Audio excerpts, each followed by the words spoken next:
Welcome back. இது ஜெயா சமையல். இன்றைக்கி என்ன வீடியோன்னு பார்த்தீங்கன்னா, கத்திரிக்காய் முருங்கைக்காய் உருளைக்கிழங்கு போட்ட பிரட்டல் குழம்பு எப்படி செய்யலான்னு இந்த வீடியோவில் பார்க்கலாம் வாங்க. வடை சட்டியில் ஆயில் ஊற்றிக்கலாம். கடுகு உளுந்தம் பருப்பு போட்டு பொரிய விட்டுக்கலாம். 1 டீஸ்பூன் சீரகம் போட்டுக்கலாம். கட் பண்ணி வச்ச பெரிய வெங்காயம் சேர்த்துக்கலாங்க.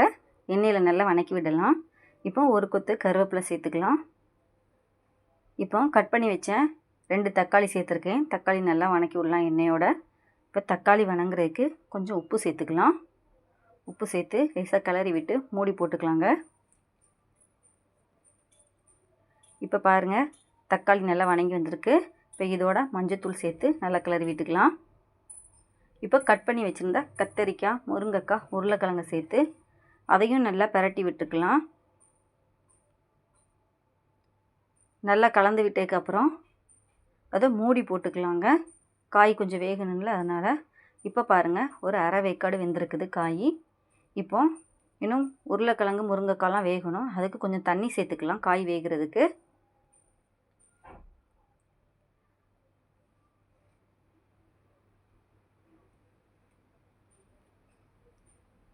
தண்ணி சேர்த்தாச்சுங்க.